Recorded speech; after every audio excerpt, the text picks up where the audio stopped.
Yo, kick the beat, it's PEBCAK and we're coming with the facts. Victor from the great white north, you know he never lacks. Brian on the mic, the big beard in the dome is bald and clean. And Glenn is pouring something strong, the liveliest on the scene. Shout to Ben, the dad type mentor, keeping everybody grounded. Chris, the owner, world's best host, the way the whole crew's found. Yeah, the PEBCAK fam's in the house, we're dropping nothing but the heat. The illest podcast that you'll ever hear. Just press rewind and then repeat. It's PEBCAK, PEBCAK. The whole crew got your back, got your back. Hello, my friends. Thank you for joining us for the PEBCAK Podcast, a weekly information security show featuring some all-around good people. It is week 29 of 2026. I'm Chris Louie, and red as a lobster from getting sunburnt while camping. With me, we do not have... look too bad. You should see underneath. It's pretty red. The face is okay. Yeah, I put plenty of space block on it. The problem is I had my kids spray the spray on my body, and I think they're too short, so they missed parts. You didn't lean down and let them cover you? Either that or I should have reapplied it because we were playing in the water quite a bit and it wasn't waterproof sunblock. I gotta tell you about the time. I'll wait till later. I'll let you finish doing the intros. Yeah, either way, lesson learned. Yeah.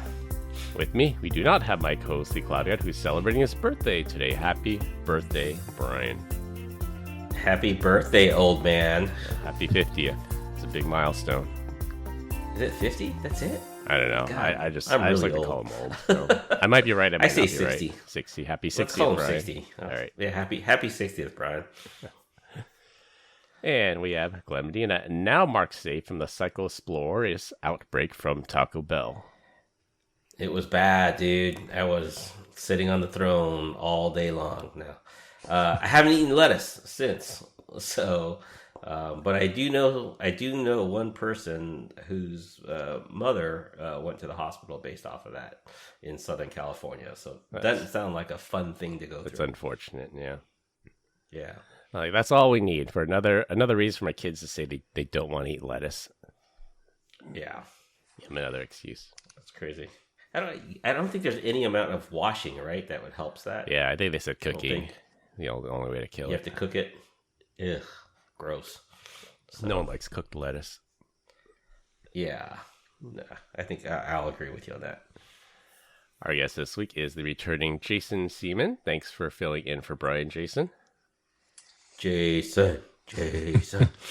Big shoes to fill, obviously. Happy birthday, of course, to Brian. And I'm working on getting closer to his hairstyle every day that I get older. So, but you're not growing the beard. What's going on? I mean, you can only get so close. I'm working on the top first. All right, one part Are you of the face growing at a it time. back or growing it out? growing is a friendly word for what's happening here. I would say it's jumping ship at an increasing pace.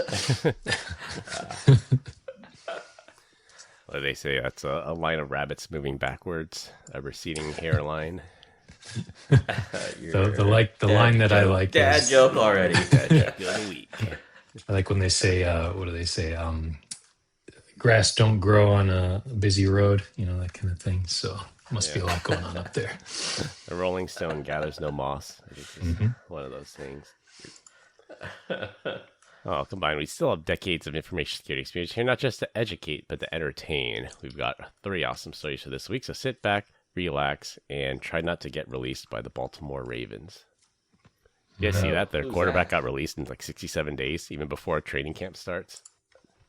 Is that... who was that? I can't remember the guy's name, but he was like a Heisman winner. They picked him up, and then they just released him. I just saw the headline. It's hilarious. Yeah. That's weird, Chris, that's your sports headline. What with LeBron joining Philadelphia just hours ago. True. That's got to be the biggest news. LeBron is going to Philly? Sixers. Yes. Yeah. The Sixers. 2 years, $8 million? 2 years, $8 million. Hard to say if this will be his last year. Every dollar. He's 41, right? Or 40 something. He's up there. 41. Yeah, he's 41. He's 41. As a Cavs fan, I was hoping for a Cavs reunion. I think... I'm disappointed, obviously. I think I would have liked to have seen him kind of round out his career here, but he's chasing another ring in Philly, so I guess more power to him. He's going to chase really hard. So I don't think he's going to get one there. What's the over under on that? And then is he taking his son? Is he taking his sons with Bronny. Bronny Jr. I think the Cavs should sign Bronny Jr. just to like spite him or Spite something. him. That'd be fun. To the G League. That's right. That's right. Like never play him and just be like, "Yep, we signed him, and he's sitting on the bench the whole time, Bron. That's what you get." Yeah. Teach him a lesson. Paying him league minimum. We're playing him D League minimum. That's right. All right. For our first topic, Hugging Face, the biggest open source AI playground on the planet, got hit with some OpenAI related mess. And guess what? When they tried to use these big US frontier models to do forensic analysis and dig into what happened, those models just flat out refused. Their safety guardrails can't tell the difference between the bad guys and the good guys trying to clean up. So what did they end up doing? They spit up China's GLM 5.2 on their own servers and finished the investigation that way. Now, we spent years talking about how these models are supposed to be helpful and aligned, and a second defender needs them for something like real incident response, and not just for writing a poem. But when we need that, they lock up just because the prompt looks a little too close to hacking. Meanwhile, a Chinese model just gets the job done. That's the kind of irony that makes us laugh and shake our head at the same time. Safety is important, but when the guardrails are so blunt they can't distinguish between an attacker and a blue team, you just create a new single point of failure. And the fact that the open source side had to reach across the Pacific to finish the job, now that's the real story here. You know what I'm interested in, first of all, is like what is this the state of the security investigation these days? Like it's been a year or two maybe since like LLMs have been like viable, I would say. Now you can't do a security investigation without engaging some kind of LLM. Is that true? Well, I'm sure you still could do it by traditional means, but I think what they're trying to speed things up. Like, well, we got these tools. Let's just use these tools and help us out. And then like they hit a brick wall. They're like, oh, well, the guardrails say we can't use it. It looks too much like a cyber attack. Is this the days of like, you remember like Kaspersky, like protecting you, but yet, you know, their guys are also the guys that are attacking you. So they actually know how to defend. And so is this what's going on here? Is that Hugging Face was actually attacked by China and therefore they're using a China LLM in order to protect against itself? No, they're attacked by OpenAI. That was the other big headline was too. These models, they tried their best to contain it, but the model found like a 0 day in the containment and like escaped and attacked Hugging Face. Oh, wow. It's like I don't know, what's the analogy? You know, everyone says this is Skynet, or it's like Jurassic Park where, you know, the dinosaurs have escaped.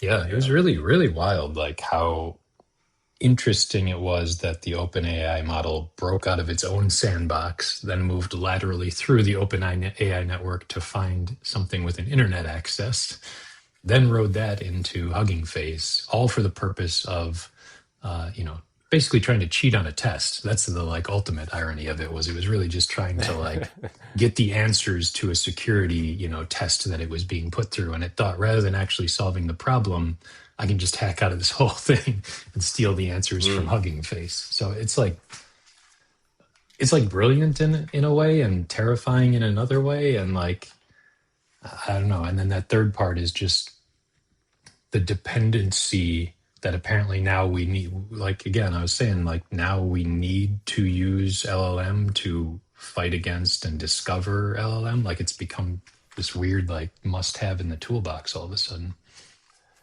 Yeah, I would agree.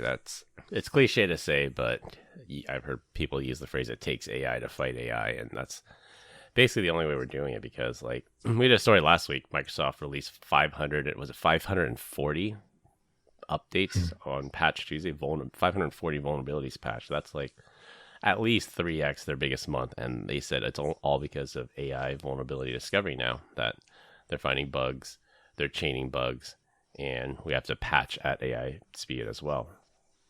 Do you think that like this is just a point in time, so to speak, like, all right, there's these 500 things, we're going to fix them, whatever, and then once things are fixed, there's going to be less to worry about, maybe, like once we've secured everything? I'm hoping there's a long tail, like you said, that they'll fix a lot of them up front, then they'll go down. But the other thing we've seen Microsoft do, and Microsoft's not the only one, it's just the state of patch management is you plug one hole and like 2 new ones open up, or the patch is the vulnerability. Like we've seen that too. And I don't think vulnerability management is going anywhere for the year 2026.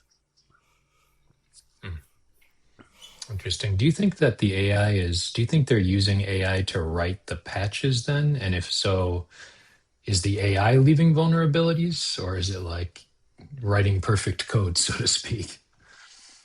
Is there such thing as perfect code though? Better code is better code. Yeah. Yeah. We've all seen. Yeah. Because I mean, no perfect code. Could you imagine an AI that said, "Hey, you've got a vulnerability here," identifies, let's say, 500 vulnerabilities, and it comes back, a month later, a year later, and it goes, "Hey, you got 500 more." I'm like, wait a minute, you patched 500. made that. Well, why didn't you do anything to see yourself going forward that these are vulnerabilities? I don't know.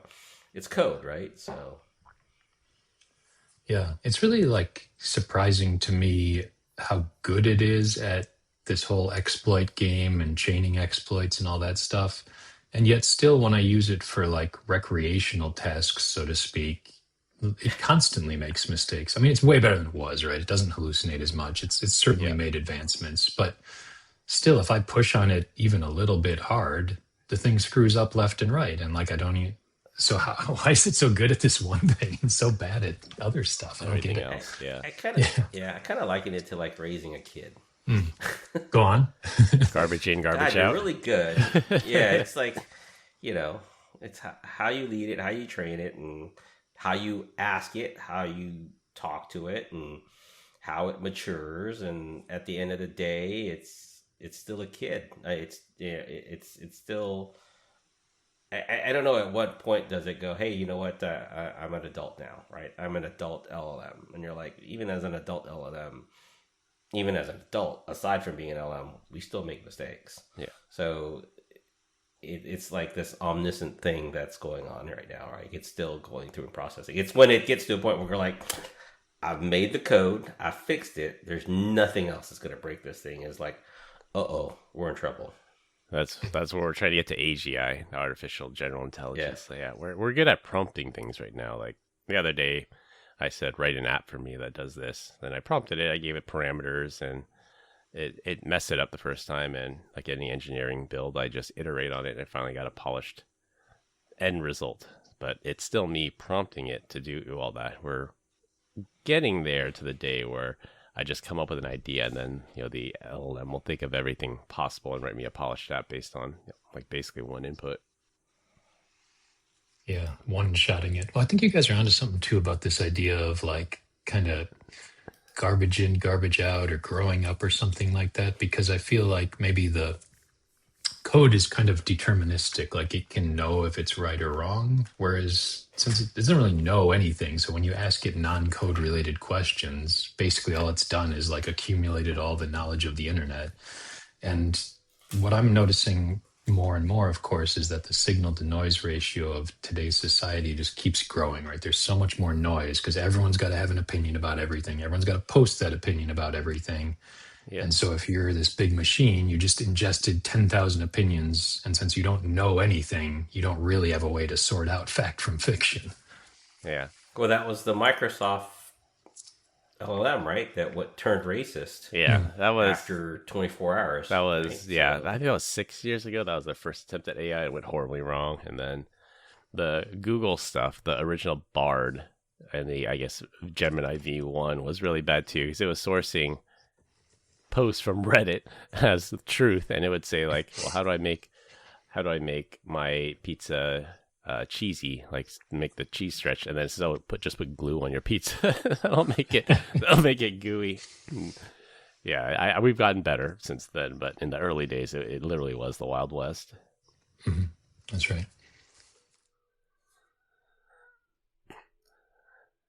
Yeah, but we'll see. GLM 5.2. I haven't played with many of the China models yet. I've used Kimi. I've used DeepSeek a little bit. Nothing with state secrets or confidential data, but I mean, it's pretty good. I mean, it's like a tenth the cost, and it's actually pretty decent. But that's the thing, right? It's a tenth the cost. You just have to be concerned if you put anything in there that could be related to you. I've purposely just stayed away with it because I don't want to accidentally do something where it's connected to me, right? Yeah. As of right now, it doesn't know who I am in its own system. Yeah. Right. I don't know if you feel more or less secure about, Sam Altman knowing more or less about you than In the CCP. Yeah. I probably agree with you on that one, but I'm an American. Fair enough. I also wonder, when I was looking at this stuff, is like, these are the models that we know about, but like, do we think that the CCP, for example, has much more advanced stuff within their government, or do we truly think that private enterprise is like leading the way here? No, that's a good question because on the one hand, China wants to win the AI race, so if they had something more powerful, they would tell everybody. But on the other hand, they want to reserve it just for themselves. So I'm not sure where I fall on that one. I lean more towards they're showing their cards that they take great pleasure in like disrupting our business and saying, Anthropic is good, but we'll do 98% of the work for 1/10 the cost. And use our old NVIDIA servers to do that. Yeah, allegedly. They're not smuggling Our hardware. servers in.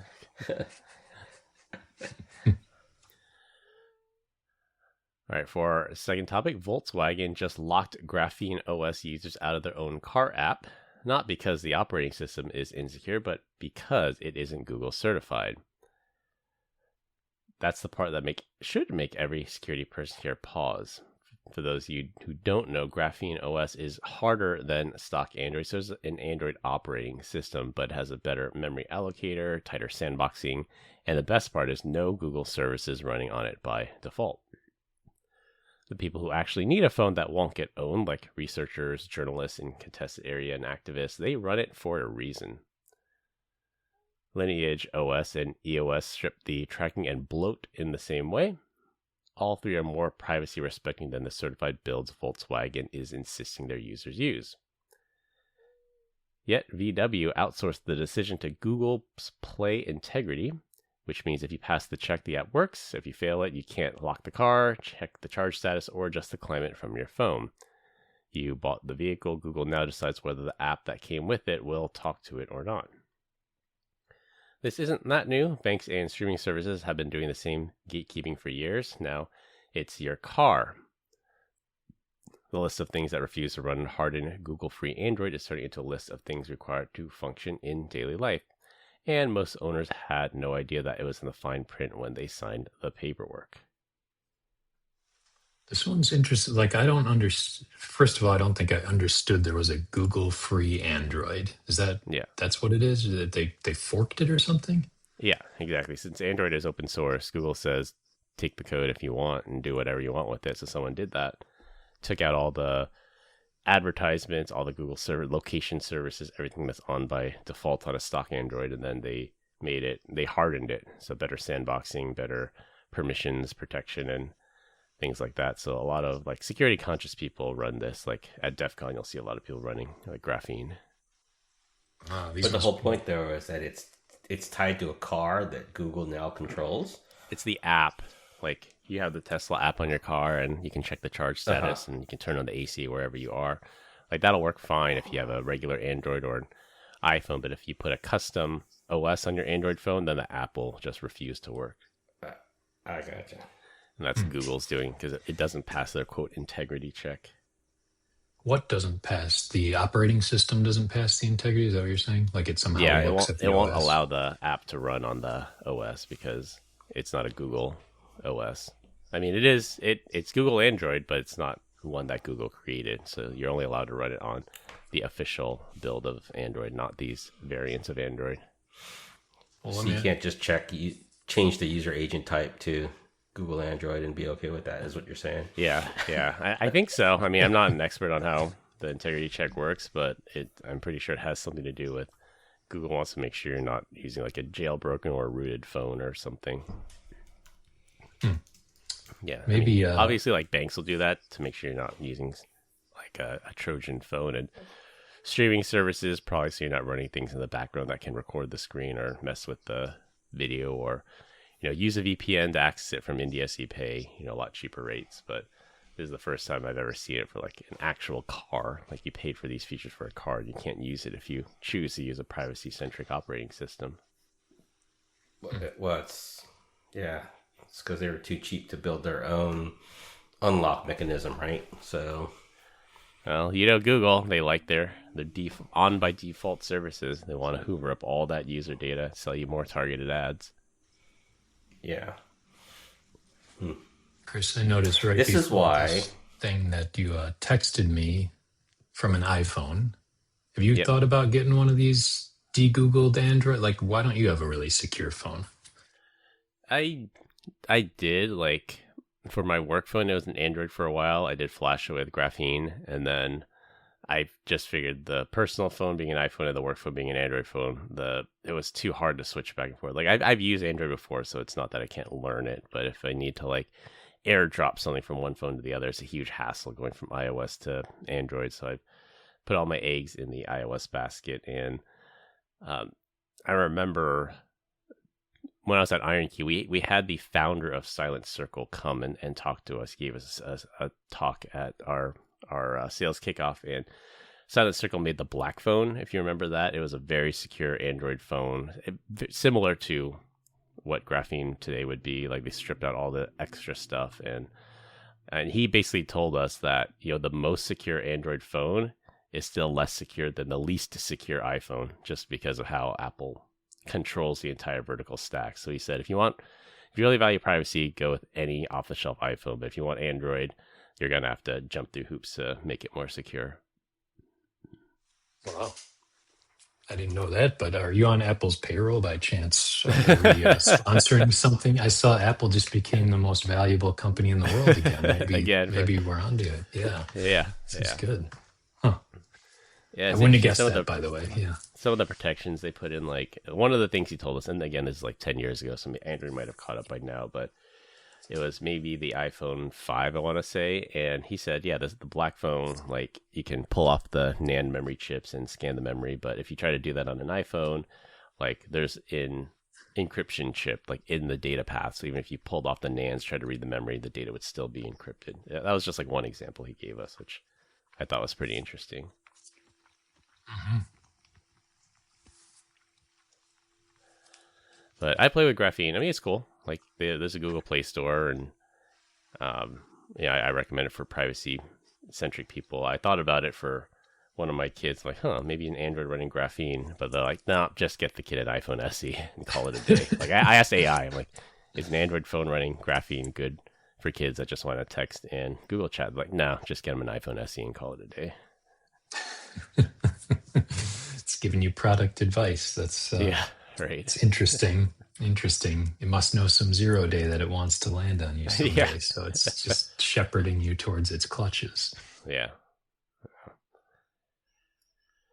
But we'll see where this goes. That's one of those things. If enough people complain, they'll fix it. But I don't think there's enough people that use Graphene that own VW cars. Like, the overlap is going to be pretty small, and they're just going to say, take it or leave it, run regular Android or don't. It's up to you. Yeah, like both people are going to complain? Like, yeah, possibly. That's kind of the disappointing part about a lot of this stuff is, like, if it's the court of public opinion, like, anything small just gets crushed by if it's not popular. But even, like, if you look at, like, PlayStation, right? Like, they're taking it on the chin for getting rid of discs. Yep. And there's a huge population that are mad about that. Yep. But they're still going to do what they want to do, because that's, like, where the money, like, I don't know. Yeah. It's almost like these companies have realized to some extent that people may make a lot of noise online, but they rarely do anything about it. And it doesn't really affect the bottom line. And so they can just do whatever they want to do. Yeah. Yeah, my wife works for a video game company, and they did away with physical cartridges maybe for some games, maybe like a year and a half ago. And so she still designed this game box. I'm like, you guys are digital only now. Why are you designing a game box? And they said, well, we have to design a game box, so we're going to put a card in there with a code. I'm like, that's the stupidest thing I've ever heard. I go to Walmart, I buy a box, it gives me a 16-digit number that I just punch in. Like, I'm just going to go to the PS store and then just buy it digitally. Like, I don't I don't know why people still need physical boxes anymore. I guess maybe to collect, but again, that's like a very small subset of people.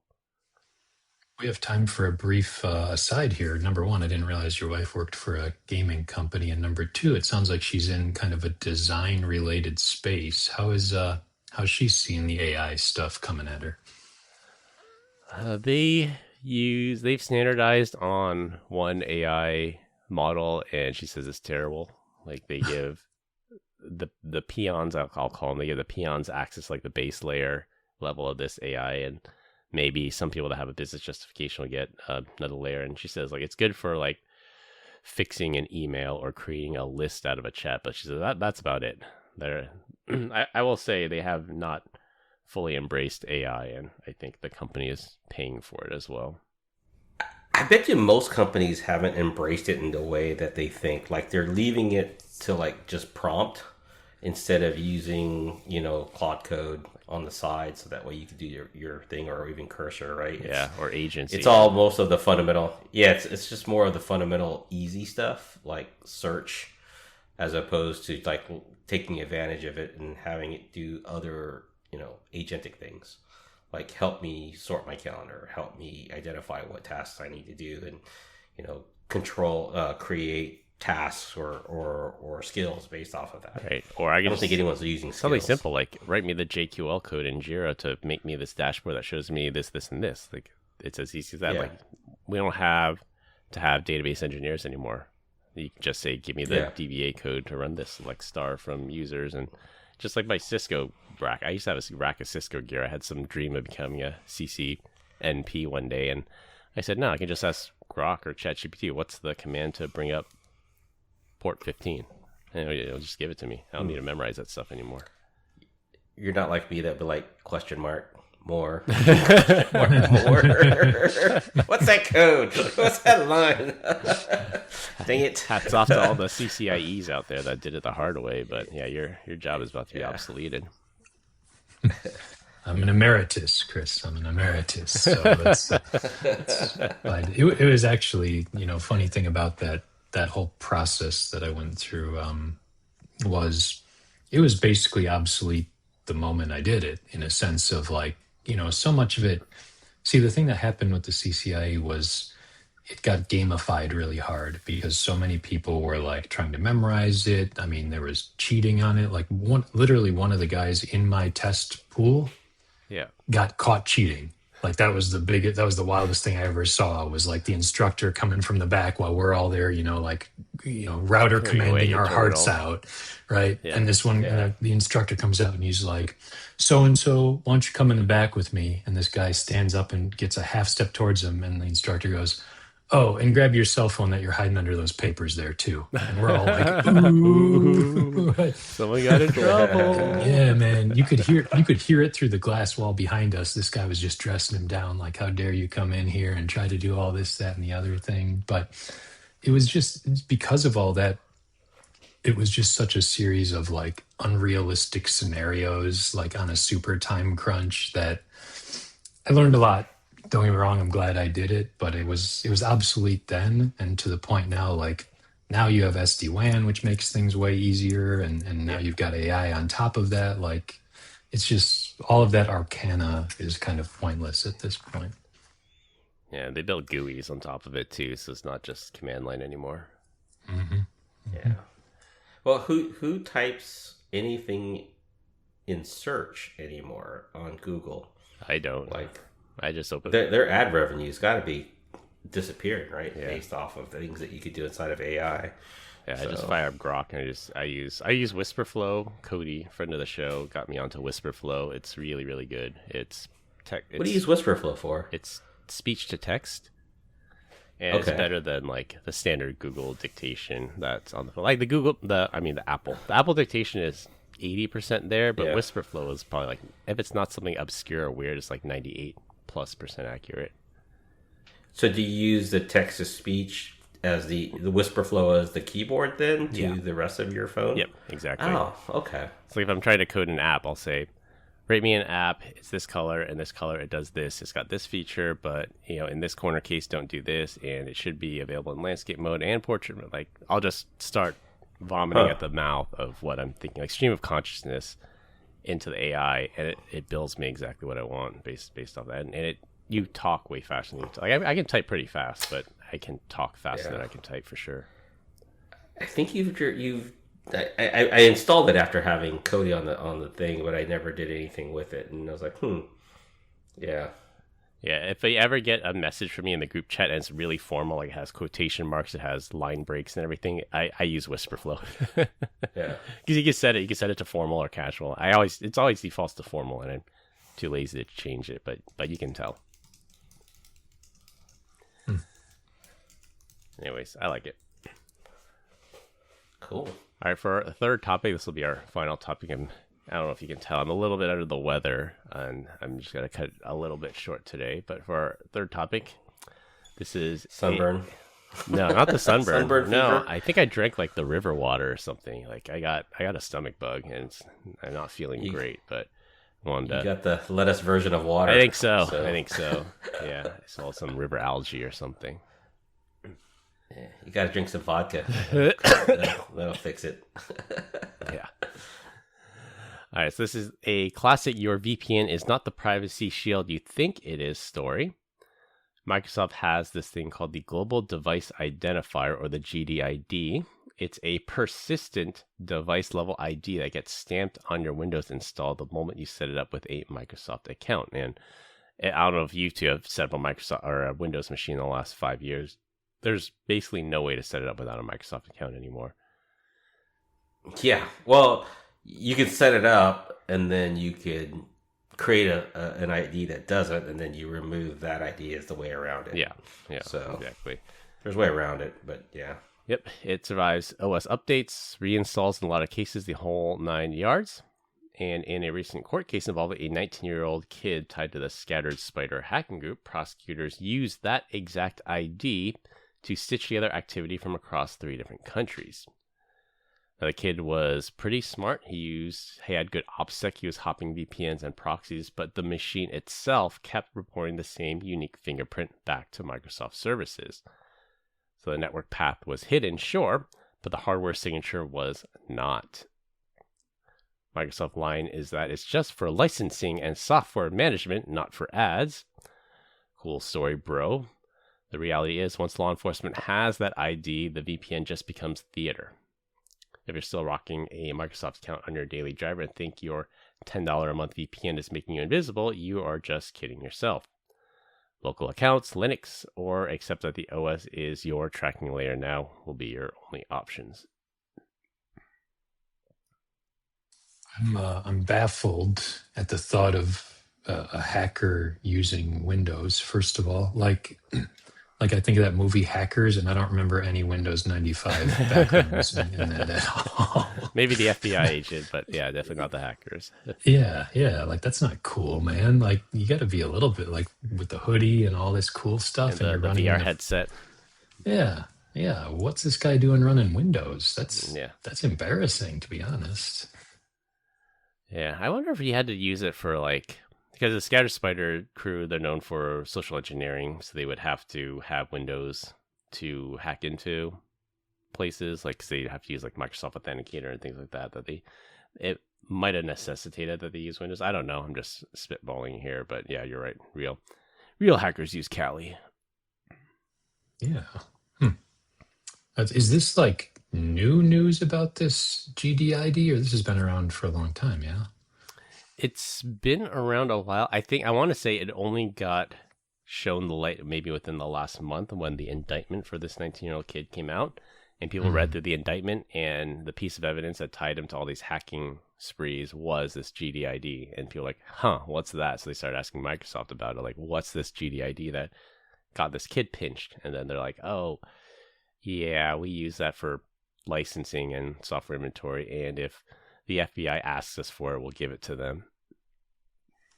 So wait, even on a rebuild of the device, the GDID stays the same? That's what it says. It says it survives reinstalls. I think if you do a clean wipe, maybe not, but if you just reinstall the OS and there's still remnants of the old one, then maybe if you do I don't know, a snapshot or a recovery or something, that it might persist. But I think throwing your hard drive in a bin and then getting a new one might be the best bet. Yeah, because I typically, when I do that, I actually I reformat the disk every time I re-upload the computer. Yeah. So, or my laptop, just because I don't want any remnant files or folders on there that I'm like, oh my God, what is that? Yeah. So. Yeah, I used to look forward to the days, and this is back in the Windows 95 era, of like just reinstalling the operating system, like fresh start, get rid of all that whatever was slowing things down. Like I haven't done that in a long time, but those were the days, rot. I guess. Yeah. I didn't have to do that. I switched to Mac, and literally ever since I switched to Mac, like I never have to do a reinstall. Like the machine I'm using to record this on is 5 years. It's gonna be 5 years old, and it still runs like the day I got it. Like I love this computer. Yeah, I haven't used a Windows machine to be my main machine, gotten over 16, 17 years. Yeah. So, yeah. Man, this is truly the Apple Stands podcast. I'm going to have to send you a double dose this time, Chris. All the products. That's their fan base, though. It's like, you sell a product that just works, and everyone will evangelize it for you. Yeah, what kind of headphones are you wearing there, by the way? Yeah. Apple. I won them in a bet, though, Jason. I didn't pay my own money for them.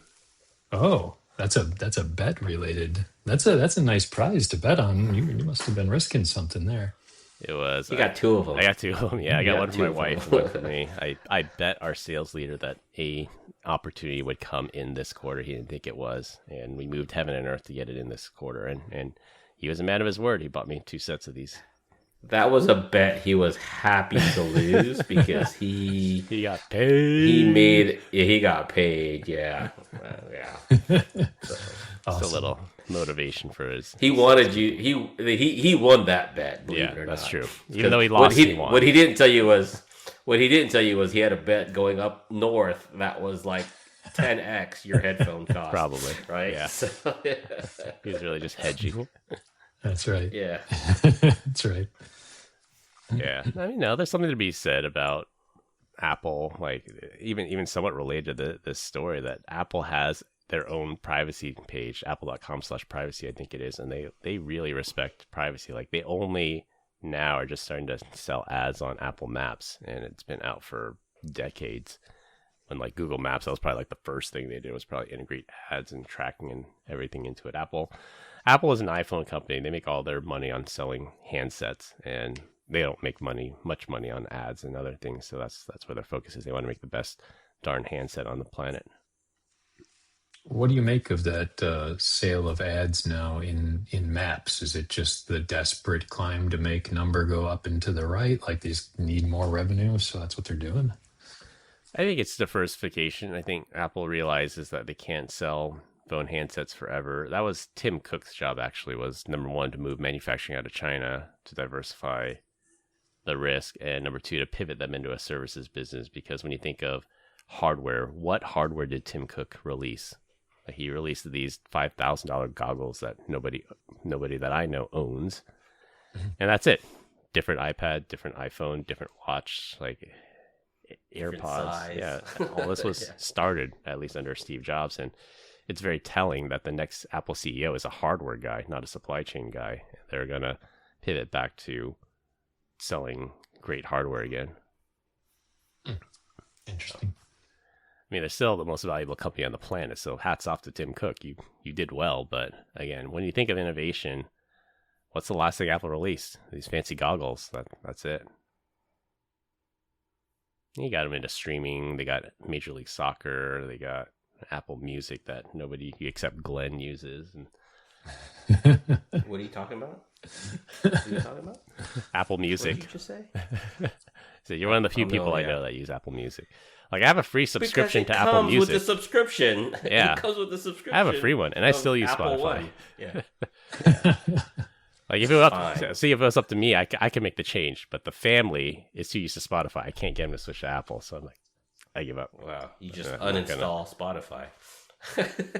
Not gonna win that fight. All right. Yep. All right. Well, when you do your hacking, I think Mr. Robot got it right, because if you've ever watched it, like every time he's done with the hacking campaign, he yanks all the silicone from whatever machine he's using, throws it in the microwave and bins it. Like that's the only way to really stay anonymous. Mm-hmm. Yep. All right, we continue to get great comments about our dad joke of the week. Dad joke of the week. This week, our guest Jason is up. Jason. Okay. This one's interesting. What's red and smells like blue paint? Red paint. Exactly. We did it. I'm like, wait a minute. Very good. A fellow dad figured it out. Wow. Good. Wow. That's like the one I give a kid. What weighs more, a ton of feathers or a ton of bricks? I'm like, bricks, of course. No. Wait a minute. Think a little more critically. All right, to wrap things up, OpenAI's models escape containment and U.S. frontier models refuse to help. GrapheneOS is more secure, but app developers are blocking their apps. And Microsoft can track your use even with anonymizing VPNs. That's all we have for this week. We hope you enjoyed this week's episode. Find us on LinkedIn. Links will be in the description. Follow us on Instagram at PEBCAK Podcast. Thank our listeners and subscribers. Rate us 5 stars on iTunes Store and Spotify, and left us a review. We appreciate you all spreading the word to help grow the show. The best way to find us is to search for the PEBCAK Podcast on your favorite podcast listening app. For my co-host Glenn Medina and our guest Jason Seaman, I'm Chris Louie. Thanks for listening. We'll see you all next weekend. As always, have a nice day. Bye, Felicia. Have a nice day.